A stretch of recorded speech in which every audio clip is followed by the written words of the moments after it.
Hi, everybody. So we're going to get started talking about everybody's character. And in this particular um, segment of the assignment, what you were doing was adding a background and some text. Um, so we're going to talk about the background and text today, of course, but we'll also continue to talk about the character and what we can do to make it more, you know, just bring it to life a little bit more, anything we can do. But I would say that primarily um, at this stage, finding a good background is actually, it takes a little bit of playing around and experimenting. So uh, don't be surprised if you have to keep playing around to find a good one. I find that it's really the most important part at this phase. There's a number of reasons. So actually, I brought the examples. You've probably looked at these examples before. I've had them posted to the classroom, but I thought we would just look at them. Now, these are examples that are from week 5, like the very end of class. So everything has been really, resolved at this point. So just keep that in mind that your particular characters at this point do not have to look as polished as this.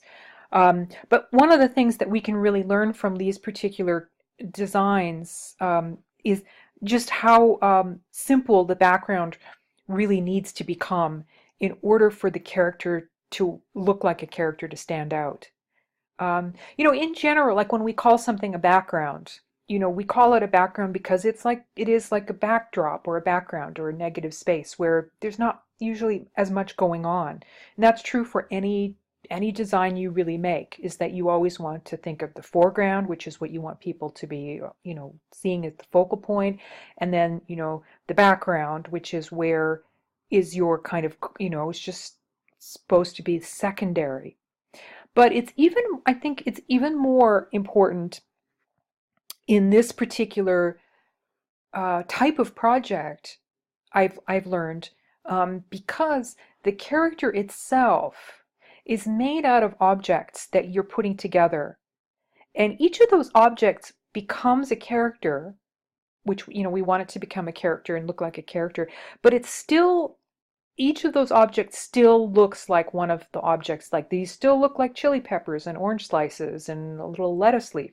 So it becomes more important for the background to be simple, really simple, because of the fact that these are all objects. And if you put them on something that's like kind of complicated or a little bit busy, or what happens is that the character starts just blending into the background. It becomes a group of objects. We can't see it clearly as being a character, like a unified um, character anymore. So that's one of the reasons why it's so important, I have found.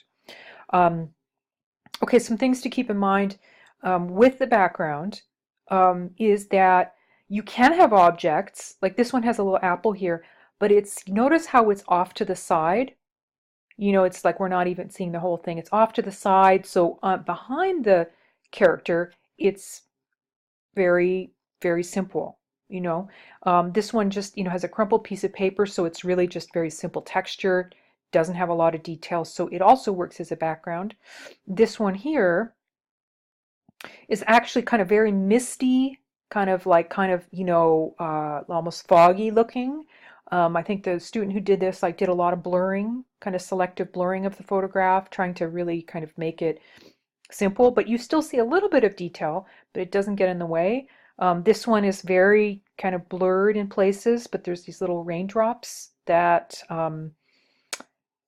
give it a little detail, but still allow the character to stand out. This is just, in general, you want to have a photograph. This student actually went with a kind of a vectory background, and I thought it worked really well for a character. So I thought, hey, I think it's okay. It still has it gives it a lot of context for the character. But in general, you do want to work with a photograph. This one is probably the most detailed, um, and it works pretty well because the photograph itself is darker. Even though it has more detail, it's darker, and the character is kind of more saturated and a little lighter, so it stands out. So you kind of want to, again, it's like about playing with things, but you know, a lot of times like close-ups really work. Like you can see that a few of these are based on close-up backgrounds, like where we zoom in. So you want to create context in the sense of like a sense of space, like the kind of the counter with the fruit, or the kind of the sort of little rainy garden, or the paper for garbage dump Dan, or the grill, the stage.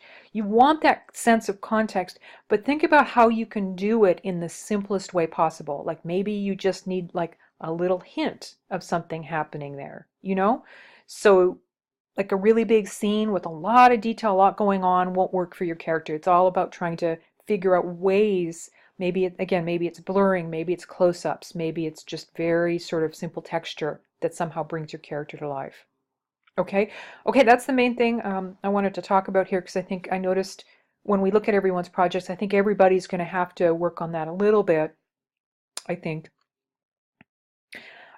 And I'm not going to talk probably too much about text, maybe a little bit if we have some issues with legibility, but in general, I find that most folks do a really good job with the text. It's something that I think, people really, develop nice text treatments. So I think that's something that, yeah.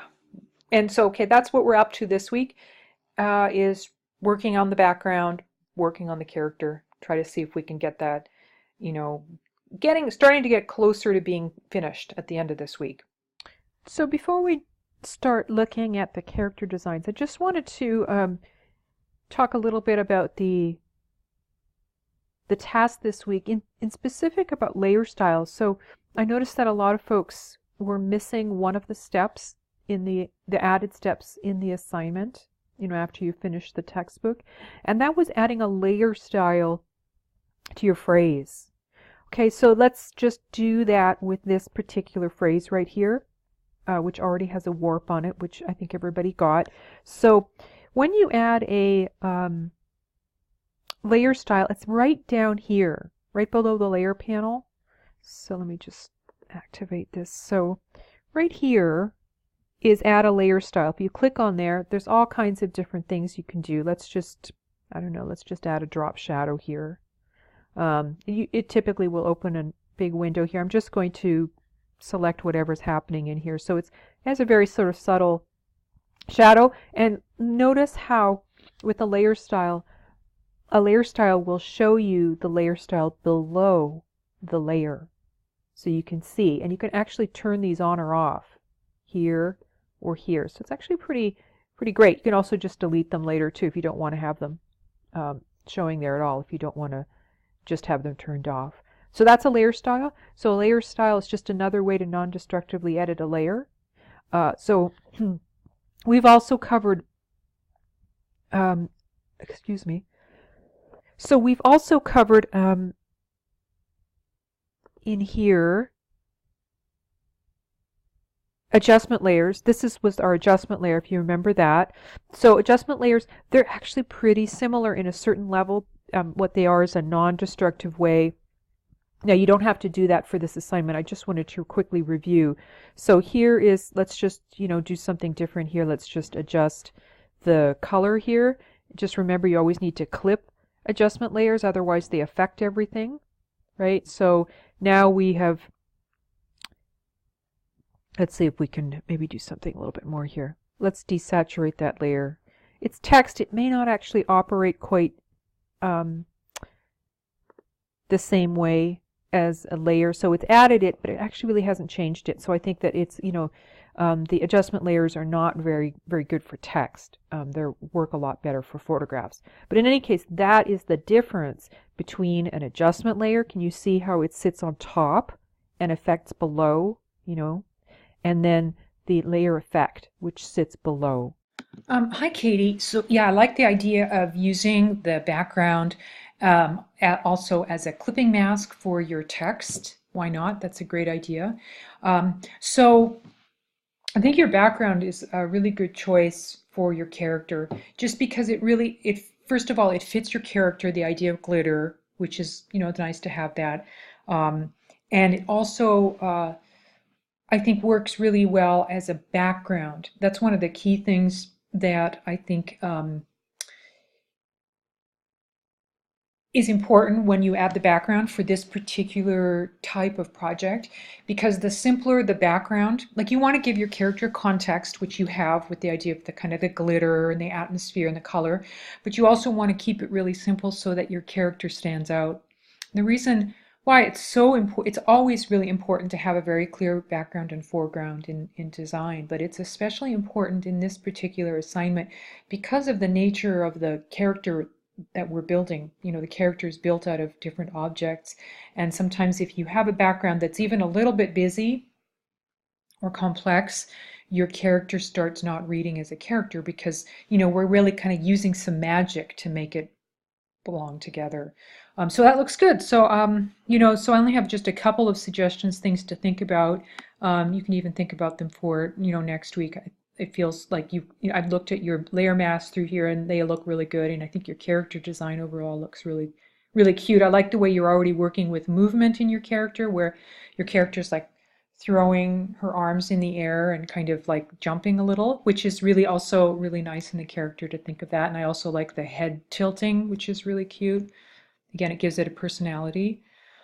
So let's see. The shadow. So I'm not sure. So if the shadow is really helping, I like it, but it feels like, so because we don't have, like your character's not really standing on anything. Your character is floating. So having a shadow that appears on a ground that that there is no ground there, maybe doesn't quite work.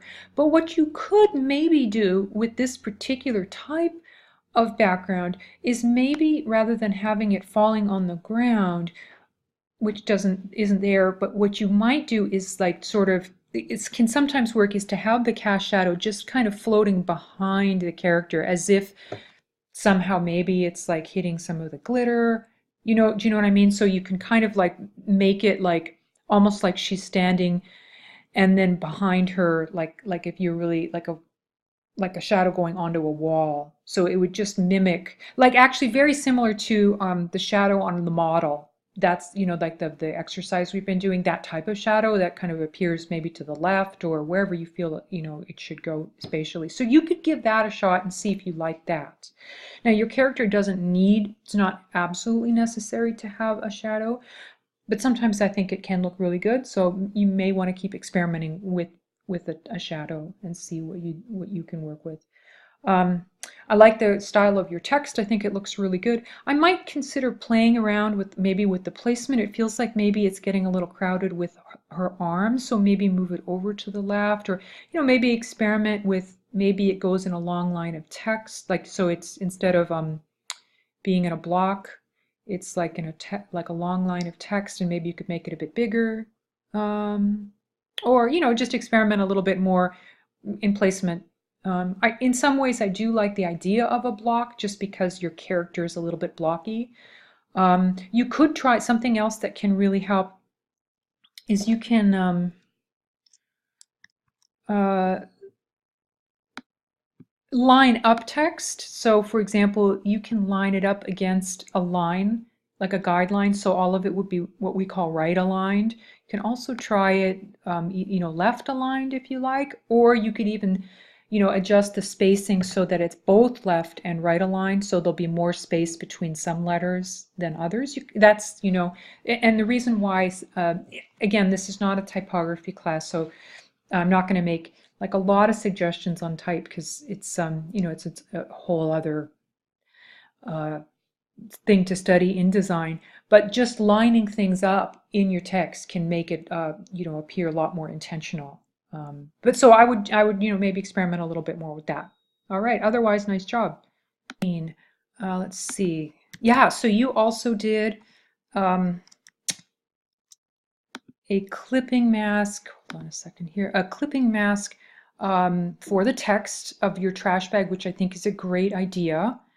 And a drop shadow. Yep, a drop shadow. You know, I think this background works pretty well for your character, even though there is quite a lot going on. I find that what you have done here is a really good solution for how to balance having you know, a lot of detail in your background, is to make sure that behind your character it's quite simple. So to have like the you know, the visual interest, so to speak, on the periphery. So that's a really good solution um, that you've come up with here.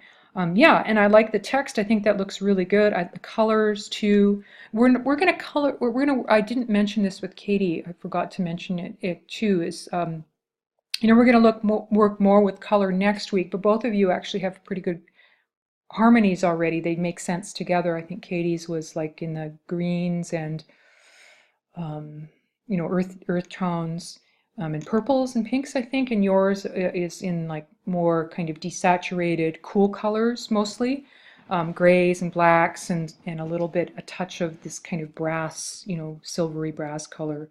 Um, but again, we're going to work more on that next week when we add more adjustment layers, and we'll learn how to manipulate color a little bit more in our classroom in a book exercise. So overall, this looks good. So I only have actually very small suggestions, very similar to Katie, just like maybe a little bit of spatial stuff. One of the things, so your character is kind of moving to the right in terms of movement, which is, it's good to have your character have some movement, and I think you did that last week, which is great. When you have something moving in a certain direction, whether it's an animal or a person, it can often be really good to have your character placed a little bit off center to the left, so they're looking like the direction they're moving or looking has more space in it, as if they're moving into that space.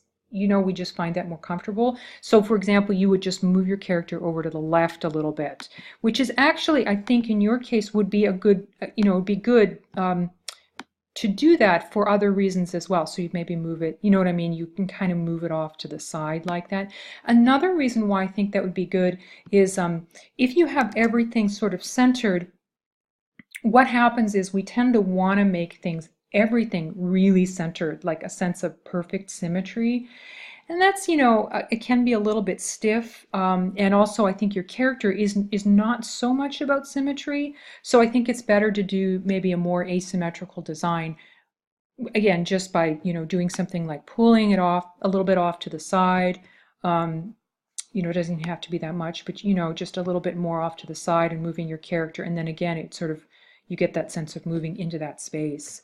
And then I would also then not center the text here, and maybe either, have it maybe left centered or right, or right centered, whichever makes sense along a guideline. That I think could look really good. I think that's the main thing here. Something else you may want to consider as well, just looking at this, is potentially increasing the amount of sky that you have. Like, so I'm gonna just expand it and kind of pull it down a little bit. I don't know if that much or not, but having more space above, like more sky, is more negative space, and that allows your character again to be more prominent. And we still get the idea of the trash bags. There's enough of them that we could see, but you could even probably take them down a little bit more if you like. You could experiment with that. But again, it allows your character to be highlighted against this empty space. So I think that's good. At the same time, having the trash bags evident. Another thing too is you have a horizon line, a natural horizon line right about here in your design in terms of the background, where the trash sort of meets the sky, like where we see it. And you may have heard of this before. I'm going to go back in the history panel here. Let's take a step back. You may have heard, that the rule of thirds. So, having the horizon line close to the center, it can actually be a little more dynamic, having it like a third from the top or a third from the bottom. So a little bit more like that, a little lower, a little higher. I mean, of course, rules can be broken. It's just kind of one of those things that we like to talk about in design. But it does actually, I think, make a little bit of a difference. Anyhow, so that's what I'd recommend. I like the typeface that you've chosen here. I think that big blocky font works well for the rustic quality of the character. So yeah, those are just some of my suggested changes. And yeah, good job. Jennifer. Yeah, so, right from the beginning, I've really liked the design of your character. I thought that it came together very nicely, which is, it's not easy to do. Um, and as I mentioned, I believe last week, I think the main thing that you really do want to work on more is the layer masks. Because if you can look at your layer panel here, all of your objects are created by like removing the background. And that's what we call destructive editing in Photoshop. And what we're trying to learn in this class is how to work with Photoshop in a way that will allow you to just, advance your skills and do more what we call non-destructive editing.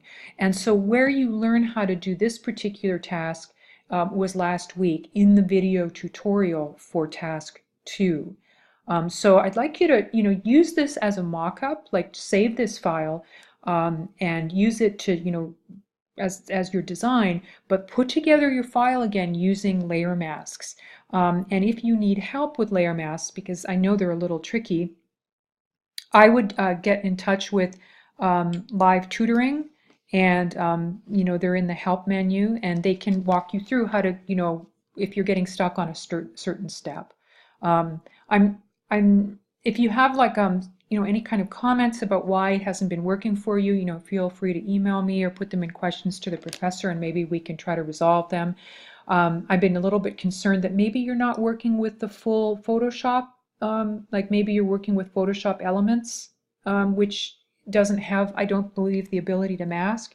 So if that's the case, then there's, you could easily download the free version of Photoshop, the trial version. It's like, I think you have 30 days free with it, and that would certainly get us to the end of class. So you could do that. But again, I'm sort of guessing, that might be the issue, and I'm not 100% sure. But that's the most important thing here, is to do the layer mask, and everything else that we do that I can comment on is like things, not so important. So work on that, and then post your work up for get that done for the final submission this week. Have your layer mask, and then next week we can talk just a little bit more about the design. I'm pretty happy with what you've done with the design, but there are some things we could work on next week. But again, do make sure to get those layer masks in. It's really it is the most probably important thing that we're doing in class, is getting those layer masks in. So take a few, just set aside an hour or two and go back to that tutorial last week and work on getting your file together with those. So yeah, you mentioned the background, and I was thinking maybe you may have accidentally turned your background off. But I don't know if I see it in your layers panel. So yeah, so I would just put that background in that you were talking about.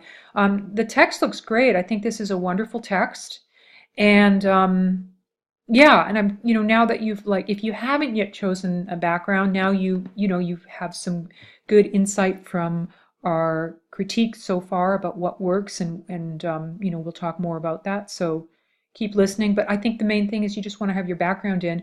The other thing I would really suggest here is I would like I'm going to do it with the crop tool, but you can do this by just enlarging everything.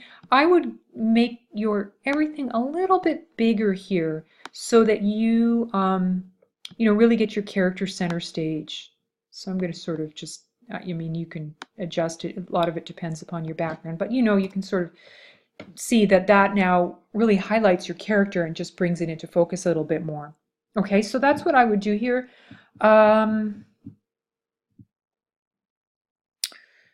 See, is there anything else I'd recommend? Yeah, so I would say, something I've been thinking about is I'm still not 100% sure about these little guys here. I like the idea of the laundry pods because I like the idea of having something kind of popping off the edge, there, like almost like lobster eyes, but I wonder if maybe you need maybe something different, that I'm almost thinking like something that you could really look more like eyes, because the laundry pods they were close, but I think you could do better. It actually looks pretty good this way too. There's something about it that looks quite character-like, but I do like the idea of having something maybe up here that looks like big kind of googly eyes, or something that you could put in here that would read as an eye, like something circular that you could maybe attach up there. Maybe it could be quite big. You know, you've got some space up here, so you could play around with that. So yeah, that's that's what I might work on a little bit more here, is those two areas. Yes, Brianna, like how to multiply fries with the layer mask. So to do that, what you would do is, let's see here. What do you have that's masked? I think this is masked, right? Disable layer mask. Yeah, so that's masked. And so let's say we wanted to duplicate this one, you know, because it's masked, and let's say we wanted for whatever reason to reproduce it, which it looks like you have some reproduced parts in there. And then all you would need to do is, let me just pull this up a bit here, is drag this, just click, you know, click right on the photo, drag it down, down, down to the very bottom. There's a little icon here that looks like a page turning, and that's all it is. And now we actually do have like a duplicate of the photo with the layer mask, so we didn't have to remask it. Okay, so that's what you want to do here with all of the elements, all of these fries. You do it once and then you can just duplicate it over and over. Okay, let's see. So that's some of this. The lettuce too, I've noticed, doesn't have a layer mask. So just go through here, make sure that all of your you know, all of your elements have layer masks. And that's what I would, the main thing I would focus on here is just making sure that that's there. You know, at this stage, you know, this is not our final chance, but it is getting close to our final chance to be able to get these layer masks in before we start moving towards the end of class. So do focus on that. And I think you know how to make a layer mask, so I think you can do that. And if you need some help getting some, you know, just a refresher, just again go back to that tutorial in Milestone 4 Task 2 and use that. Okay, so the text. I love the text. I think it looks really good. Just remember the name of the character is going to be whatever Eclipse Entertainment gave you. We don't have the ability to change that, so it's probably, I think it's Flippin' Food Fran, right? So that's your name.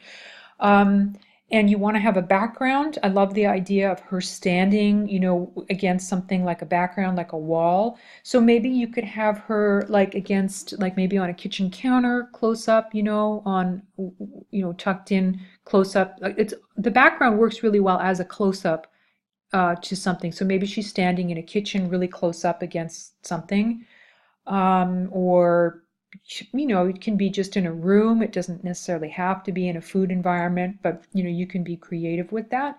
So I think the shadow looks good, especially once you replace it with something like a photograph. Again, you know, I love the idea of the simple background, like you're really on track here with this simple background, but just find a photograph that in some way does something really simple, you know. Like again, like a close-up in a kitchen. You can just use Google Images to help you do that. Okay, so those are some of the main things. We can talk a little bit more about fine-tuning your design next week once you have like accomplished, you know, the things we've talked about here. Kristen, yeah, your design does have a little bit of a monster quality, which is really cool. It's nice to, you know, be creative with the concept of how, you know, you want Garden Glitter Grace to look.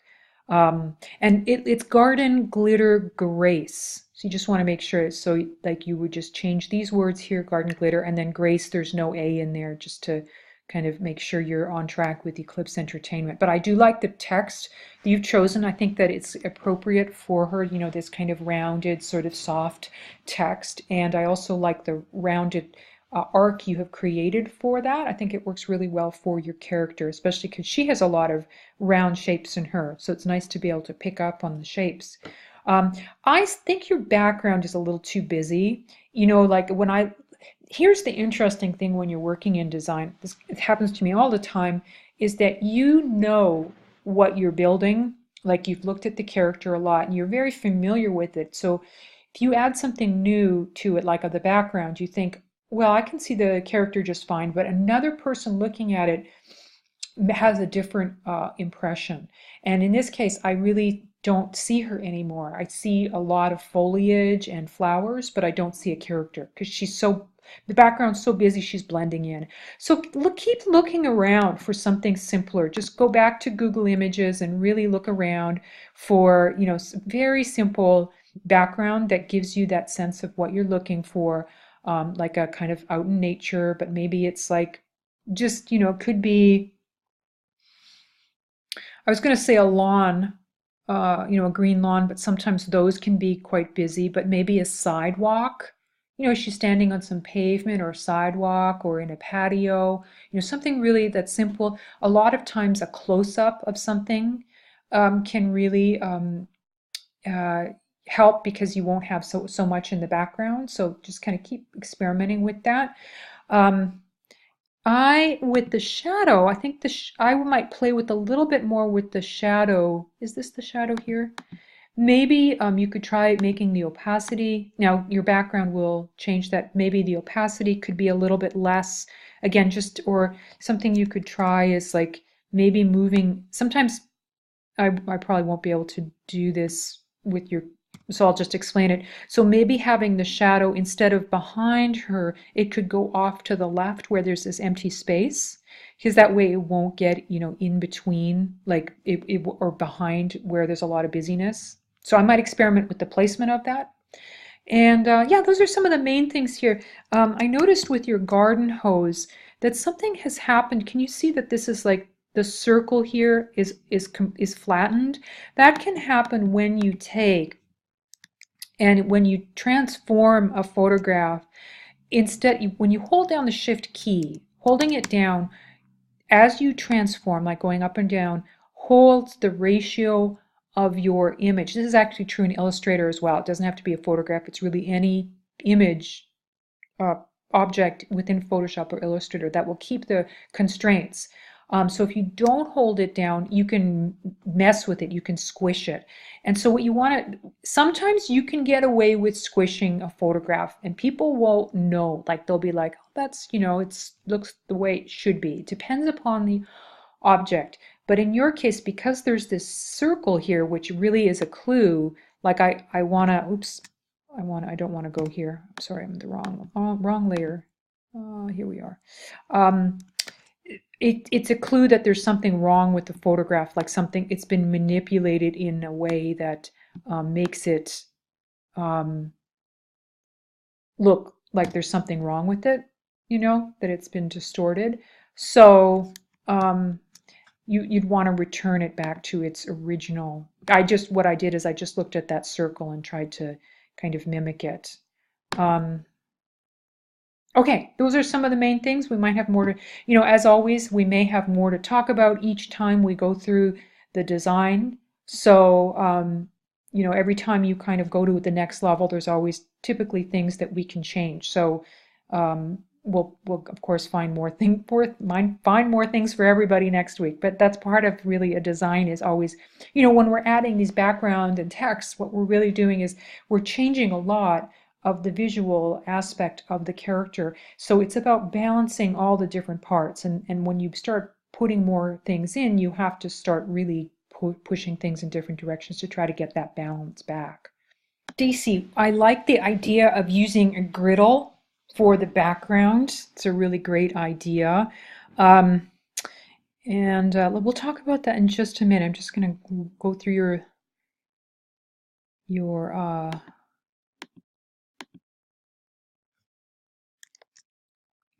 yeah, so I think overall your masking looks good. There's a little bit of kind of like areas that don't look so great here on these edges. They're almost there, but I might just keep experimenting. Like right here, this little bit here is what's happening here is your background is coming through, like, so if we like, so we're seeing a little bit of this white background. So the easiest way to fix that, Sometimes what I do when a layer mask has some issues, there are two ways to go about it. You can work on the layer mask and kind of, tweak it if it looks like it's going to be straightforward, or you can just dump the layer mask. Like you can actually just go in here and you can delete the layer mask, which we'll do here, and then you can just apply a new one and just, oftentimes when you select it, like do the selection again and mask it, you can sometimes just, it's faster to do that. To start from scratch. But in your case, I think this could be pretty easy to fix. There's also, I think, a little bit going on up here. The other thing, so there's actually a third option here. Yeah, there's a little bit there. The third option is that maybe the photograph that you have is not very conducive to masking, which there are a lot of photographs that, because of the nature of the object in relation to the background, that's most often the issue, is hard to mask. But I actually think that this should be okay. It's a good quality image, and there is a pretty good difference here between the background and the object. So if I were doing this, I would actually just do this quick trick here, which is like I would go in with clicking directly on the layer mask. This is just the technique I've been showing, before, and I would take some black, which is right here in the foreground, and I would just, can you see what I'm doing here? I'm just going to go along this edge and kind of clean it up so that we don't have this weird white bit here. It's kind of fun. You're like just painting, you can do this while you're watching TV. Kind of clean that up, and then I'm going to change to white because I noticed that we're seeing kind of a hole here, so I'm actually going to paint back white so that we reveal this. And then I would go and do exactly the same thing if it needs any touch up here. So I'm actually just going beyond the edge here. Sometimes what I'll do is I'll go beyond the edge and see, if I can see that edge a little more clearly. So I'm bringing back the background beyond what I want so that maybe I can go in and maybe sort of like go back and kind of, I would zoom, if I were doing this myself, I would zoom in more. But you can see that even at this level, I'm able to kind of clean up that edge and make it look more natural. It actually looked pretty good before. Just when you're getting in and working on stuff, you might as well really clean it up. And it looks like there's some, so I would go through everywhere that there looks like there's some stuff happening. I'm not quite sure what's happening here with this bacon.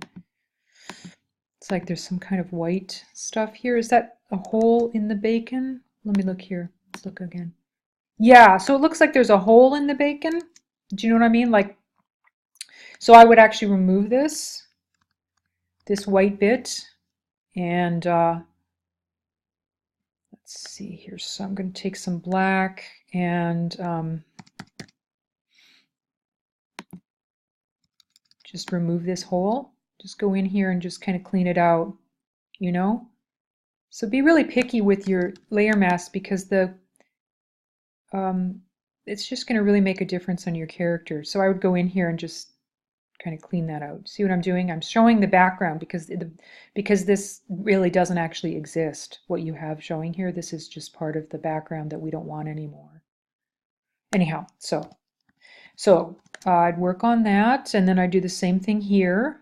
Okay, get your layer masks all cleaned up, and then once you're done, then you can go through and kind of like anytime you want to make a change, which I would consider still playing with your character design. There's also a little bit maybe here that I would clean up along these edges, but it feels like the arms and the neck maybe is a bit, can you notice, like it looks like the neck is a little bit big and somehow like the torso is a little small. It doesn't feel like it's balanced.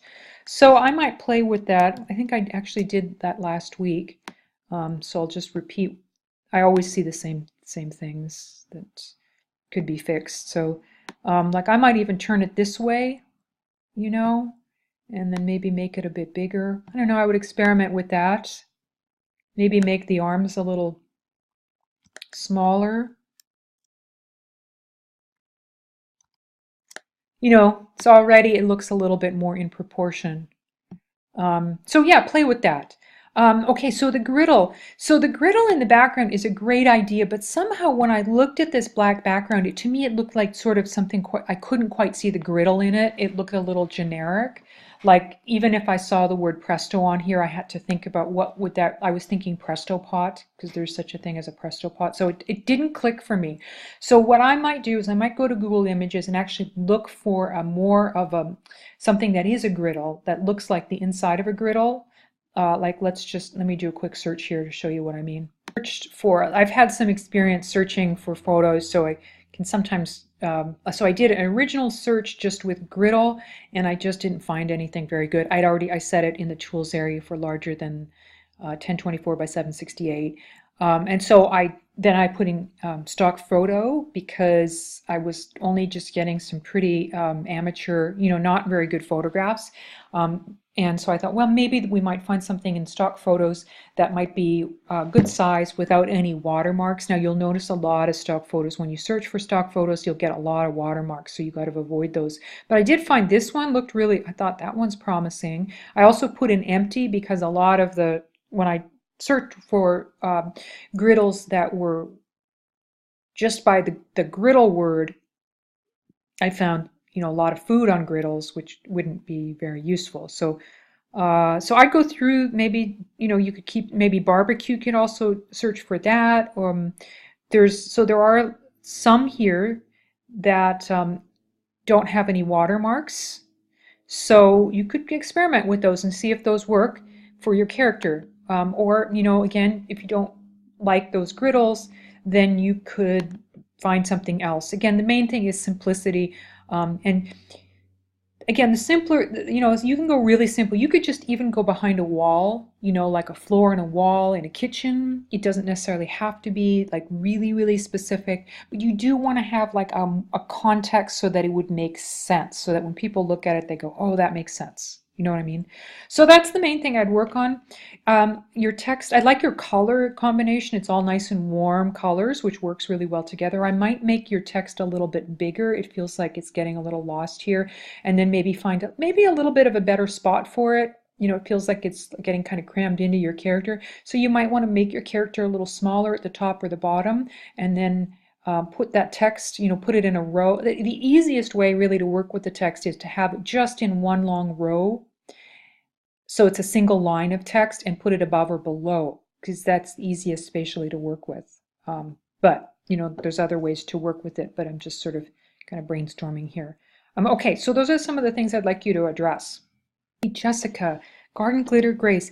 Yeah, so what I would say about this background is it's starting to, I think, to go in the right direction. The part that I really like is the cobblestones down here.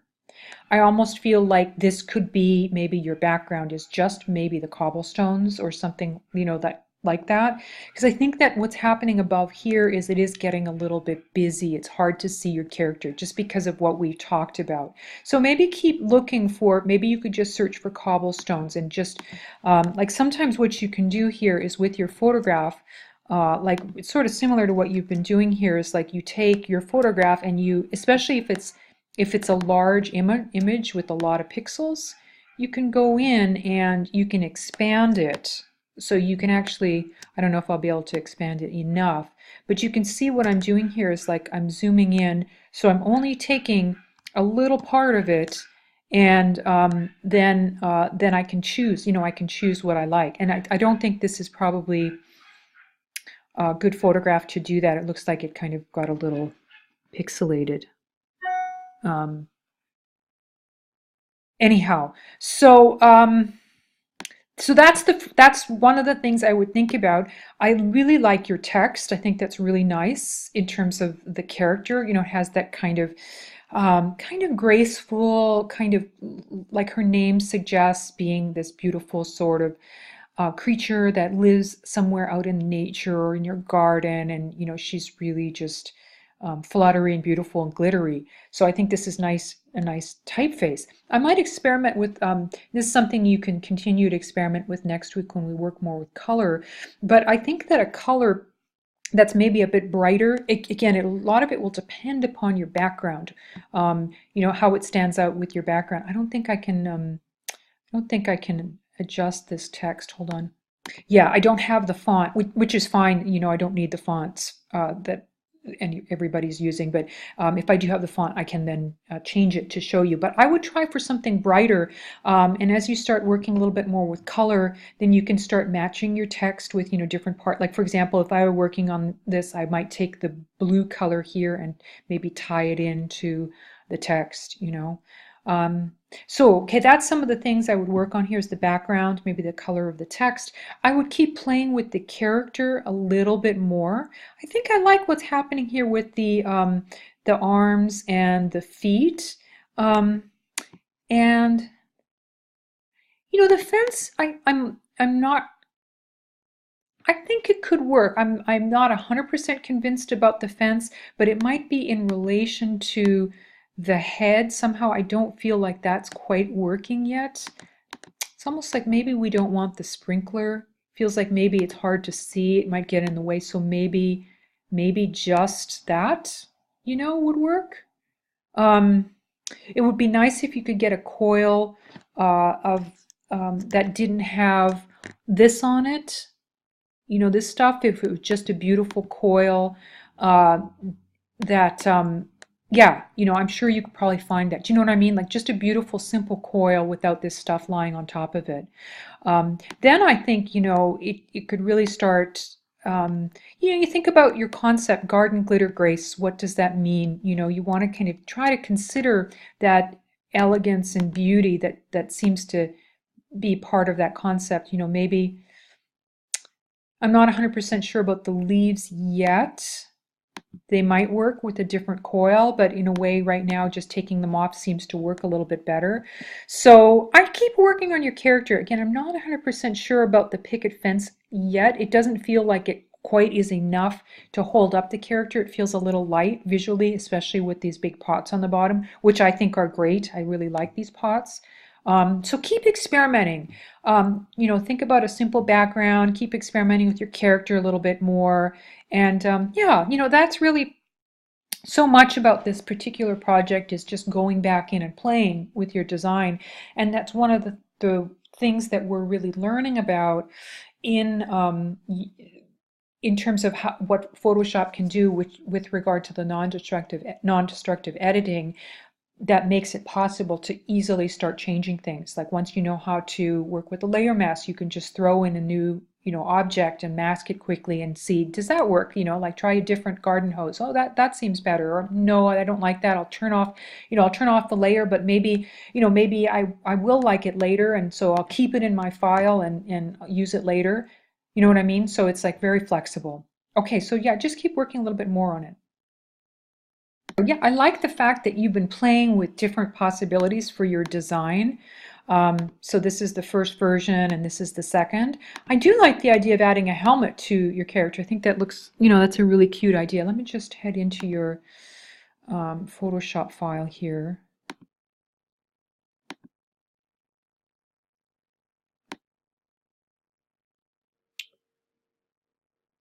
Hold on a second here. With the helmet, though, you just want to make sure that if you add a helmet, that you're adding a photograph. Remember, so it's really important that you use photographs for the design. Um, but I like the idea. I think that's a cute idea, and you're really following the idea too of just experimenting. If you feel like something could be changed or moved around, you're just doing it, which is great. That's exactly, I think, how this project works best. So let's look at this one, which I think is your second one. Same with the eyebrows. Unfortunately, these eyebrows are really cute, but you do want to make sure that you're using photographs for your design rather than drawings. It's just one of our limitations. I love the idea of a space theme for your design. I think that's really cool. Terrible choice in space. One thing to keep in mind, the moon, the photos of the moon, unfortunately, they're not that great, and I don't know why. Was it the quality of the cameras they had at the time of the last moon exploration? It's been a while. Or can they, is it atmospherically difficult to take photographs of the moon? I don't know, but I did look online to see if I could find other photos, and I didn't look that long or hard, but I don't know if they're really going to be up to the standard that you'll want for this project, unfortunately. So But you could easily kind of mock up something like you could use desert photographs, and that would probably kind of give you the sense of what you're looking for. You know, something out in the barren desert. Um, you know, that I think you would get this type of like, or a canyon, or I'm sure you can think of other geographical areas where you might get this sort of really barren, sterile, kind of rocky looking place that you could put your character. So I would consider kind of exploring that. I like the idea of the sky as well. I might, with the idea of a night sky, I might sort of think about, rather than having something that's um, got so much going on, like something a little simpler, you know, just maybe with a few stars, you know, nothing like, because it just, I think it distracts a little bit from your character. And again, using a background like this could really work in a lot of different types of projects. But because of the nature of our character being made out of objects, the more distraction you have in the background, the harder it is to see your character. So I would keep playing with that background. I like your text. I think your text looks really good. Do we have a white background here? I'll keep this here then. Um, and you know, it's simple, and you know, it matches. I think the silver matches this element in your character, so it picks up on it. Um, okay, that's the main thing. I might experiment a little bit more now that you've got your character built. Maybe experiment a little bit with some movement of your character. And movement can be very simple, like you can just literally take, you know, your legs and start moving them in different ways. I mean, you can add the puppet warp too, but you can even really get a lot of mileage out of just sort of taking and moving your, like, the limbs around a little bit so that they start appearing like they're moving, maybe, you know, depending upon what you want. Same with the arms and legs, like how would it look if your character, you know, had one arm higher, one arm lower. You know, you can do things like tilting the head, which can really give a lot of character. You know, what's he looking at? Um, just like how, you know, a person might be holding a gun, like how would they hold it? And of course, you know, people, you know, it's possible to do things in a very sort of symmetrical, sort of stiff way. But I think for the character, you'll find that when you do stuff like that to your character, it'll look more like a character because you are bringing it to life, which is something we really are trying to do here, is to take these objects and make them look like they're like brought to life. Okay, so that's what I'd work on a little bit more here. Crispin, I'm glad you got it in just in time for me to catch it into the group critique. That's wonderful. Okay, so in your character, um, let's see here. Yeah, so I like what you're doing here with the text. I think that's really nice with the clipping mask. Just remember, you want to use the name from Eclipse Entertainment. So, Terrible Toys Todd, I think that might be it. If not, just whatever it is, just make sure that you're using that. I think I've spoken to you a little bit earlier about the layer masks. So you want to make sure that you're using layer masks here. You know, just use my advice for the folks earlier and use the, you know, start from scratch. I would just open a new file and just pull your photographs in and follow along with the video from last week in task 2. Just build that up, you know, with your layer masks. That's super important. And then, you know, and when you're doing that, I've mentioned a little bit too earlier in, I think in the gradebook comments, that I think it would be really good if you started thinking a little bit more about your character in terms of how you can be a little more creative with the character design. You know, I think it's something we start thinking of a human shape when we think of a character, which is great, you know, because it's good to base your idea on something like an animal or a human. Um, but you want to maybe be a little more creative about how you create that human figure. Like you're using a lot of human parts, like there's some pants with a human in it, there's some shoes, there's this toy that looks like a human, there's a face that looks very human. And I think you can really do a lot more creative things with this, like really test the limits of your creativity. Like for the legs, for example, what could you use in replace of human legs that could be like a leg? You know, maybe it's, you know, a piece of a toy, or it doesn't even have to necessarily be from a toy. It could be something that looks like toy-like, maybe a doll leg, you know, which would be pretty close, but still have a little more creative quality to it. So I keep experimenting with that, with the layer masks and with the character design. Um, and I think that's the most important thing here I'd like you to work on. We can talk a little bit more about the background next week, but start with that. Revise your file. You can that's where I'd really want you to put your attention, and the character design, and then just change your text to the correct name. And then next week let's talk a little bit more about the background, and we'll do some catch up then.